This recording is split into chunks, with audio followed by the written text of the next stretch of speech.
Story 1 of 6 Creepy Stories by Edgar Allan Poe.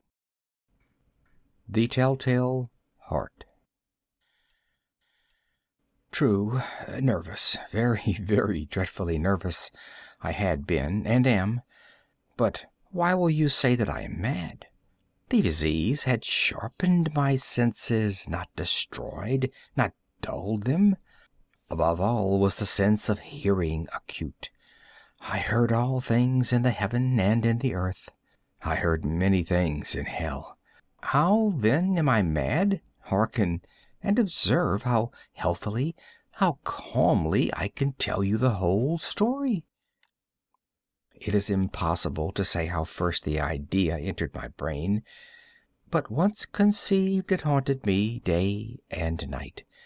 Object there was none, passion there was none. I loved the old man. He had never wronged me. He had never given me insult. For his gold I had no desire. I think it was his eye. Yes, it was this. He had the eye of a vulture, a pale blue eye with a film over it. Whenever it fell upon me, my blood ran cold.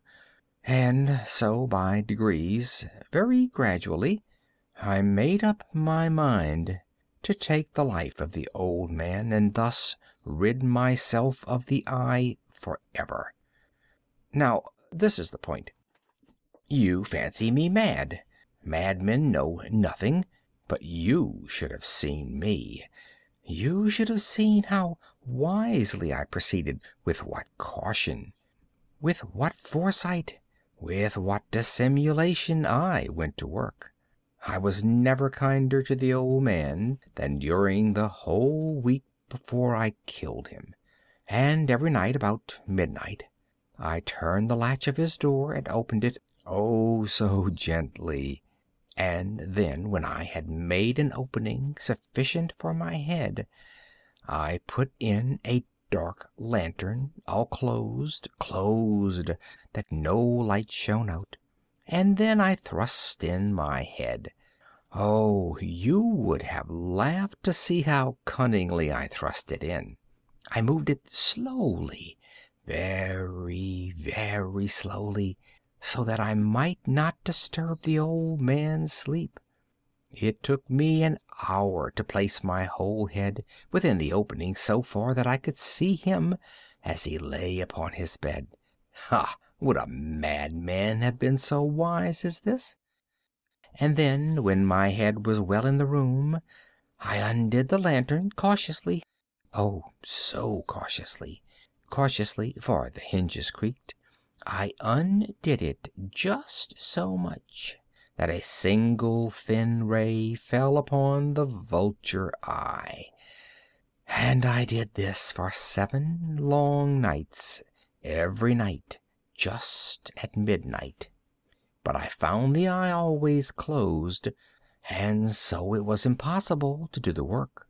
For it was not the old man who vexed me, but his evil eye.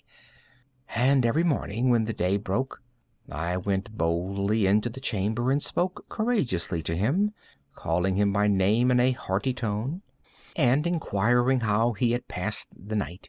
So, you see, he would have been a very profound old man indeed to suspect that every night, just at 12, I looked in upon him while he slept. Upon the 8th night I was more than usually cautious in opening the door. A watch's minute hand moves more quickly than did mine. Never before that night had I felt the extent of my own powers, of my sagacity. I could hardly contain my feelings of triumph. To think that there I was, opening the door little by little, and he not even to dream of my secret deeds or thoughts.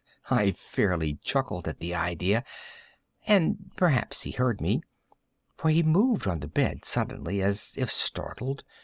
Now you may think that I drew back, but no. His room was as black as pitch with a thick darkness, for the shutters were close fastened through fear of robbers, and so I knew that he could not see the opening of the door, and I kept pushing it on steadily, steadily. I had my head in and was about to open the lantern when my thumb slipped upon the tin fastening, and the old man sprang up in bed, crying out, "Who's there?" I kept quite still and said nothing. For a whole hour I did not move a muscle, and in the meantime I did not hear him lie down. He was still sitting up in the bed, listening, just as I have done night after night, hearkening to the death watches in the wall. Presently I heard a slight groan, and I knew it was the groan of mortal terror. It was not the groan of pain or of grief. Oh, no. It was the low, stifled sound that arises from the bottom of the soul when overcharged with awe. I knew the sound well. Many a night, just at midnight, when all the world slept, it has welled up from my own bosom, deepening with its dreadful echo the terrors that distracted me. I say I knew it well. I knew what the old man felt, and pitied him, although I chuckled at heart. I knew that he had been lying awake ever since the first slight noise, when he had turned in the bed. His fears had been ever since growing upon him. He had been trying to fancy them causeless, but could not. He had been saying to himself, "It is nothing but the wind in the chimney. It is only a mouse crossing the floor," or "It is merely a cricket which has made a slight chirp." Yes, he had been trying to comfort himself with these suppositions, but he had found all in vain. All in vain, because death, in approaching him, had stalked with his black shadow before him and enveloped the victim. And it was the mournful influence of the unperceived shadow that caused him to feel, although he neither saw nor heard, to feel the presence of my head within the room. When I had waited a long time, very patiently, without hearing him lie down, I resolved to open a very, very little crevice in the lantern. So I opened it. You cannot imagine how stealthily, until at last a simple dim ray, like the thread of the spider, shot from out the crevice and fell full upon the vulture-eye. It was open, wide, wide open, and I grew furious as I gazed upon it. I saw it with perfect distinctness, all a dull blue, with a hideous veil over it that chilled the very marrow of my bones. But I could see nothing else of the old man's face or person, for I had directed the ray as if by instinct, precisely upon the damned spot. And have I not told you that what you mistake for madness is but over-acuteness of the sense? Now, I say, there came to my ears a low, dull, quick sound, such as a watch makes when enveloped in cotton. I knew that sound well, too. It was the beating of the old man's heart. It increased my fury, as the beating of a drum stimulates the soldier into courage. But even yet I refrained and kept still. I scarcely breathed. I held the lantern motionless. I tried how steadily I could maintain the ray upon the eye. Meantime, the hellish tattoo of the heart increased. It grew quicker and louder every instant. The old man's terror must have been extreme. It grew louder, I say, louder every moment. Do you mark me well? I have told you that I am nervous. So I am. And now, at the dead hour of the night, amid the dreadful silence of that old house, So strange a noise as this excited me to uncontrollable terror. Yet for some minutes longer I refrained and stood still. But the beating grew louder, louder. I thought the heart must burst, and now a new anxiety seized me. The sound would be heard by a neighbor. The old man's hour had come. With a loud yell, I threw open the lantern and leaped into the room.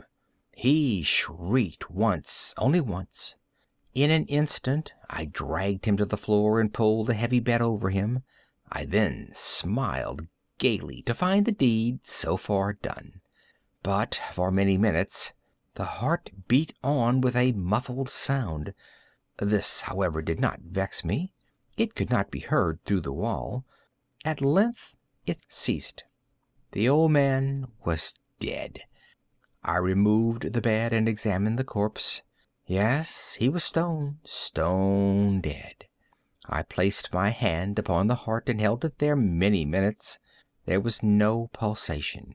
He was stone dead.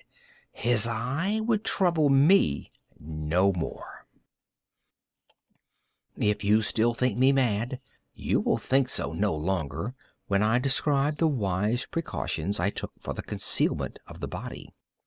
The night waned, and I worked hastily, but in silence.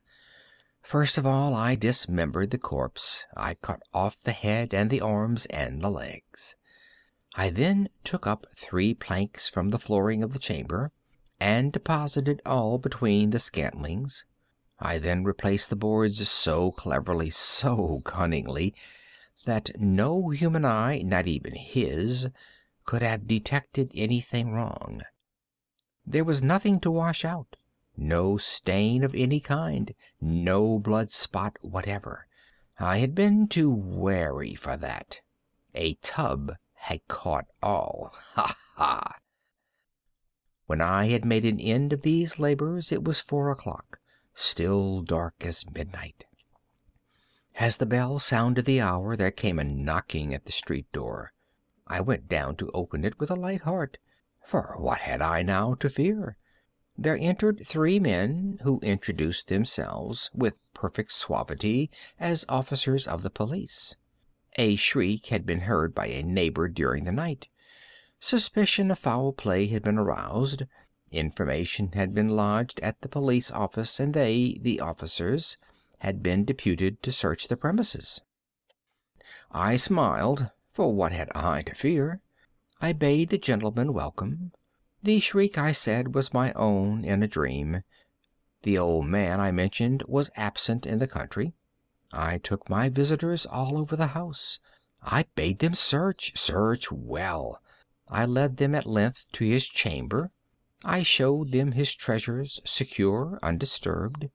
In the enthusiasm of my confidence, I brought chairs into the room, and desired them here to rest from their fatigues, while I myself, in the wild audacity of my perfect triumph, placed my own seat upon the very spot beneath which reposed the corpse of the victim. The officers were satisfied. My manner had convinced them. I was singularly at ease. They sat while I answered cheerily. They chatted of familiar things. But ere long I felt myself getting pale and wished them gone. My head ached, and I fancied a ringing in my ears. But still they sat and still chatted. The ringing became more distinct. It continued and became more distinct.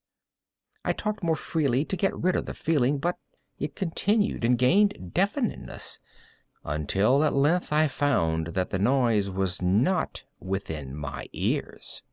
No doubt I now grew very pale, but I talked more fluently and with a heightened voice. Yet the sound increased, and what could I do? It was a low, dull, quick sound, much such a sound as a watch makes when enveloped in cotton. I gasped for breath, and yet the officers heard it not. I talked more quickly, more vehemently, but the noise steadily increased. I arose and argued about trifles in a high key and with violent gesticulations, but the noise steadily increased. Why would they not be gone? I paced the floor to and fro with heavy strides, as if excited to fury by the observations of the men, but the noise steadily increased. Oh, God! What could I do? I foamed, I raved, I swore. I swung the chair upon which I had been sitting and grated it upon the boards, but the noise arose over all and continually increased. It grew louder, louder, louder, and still the men chatted pleasantly and smiled. Was it possible they heard not? Almighty God! No, no! They heard! They suspected! They knew! They were making a mockery of my horror. This I thought, and this I think. But anything was better than this agony. Anything was more tolerable than this derision. I could bear those hypocritical smiles no longer. I felt that I must scream or die, and now, again, hark! Louder, louder, louder, louder! Villains! I shrieked. Dissemble no more. I admit the deed. Tear up the planks. Here, here. It is the beating of his hideous heart.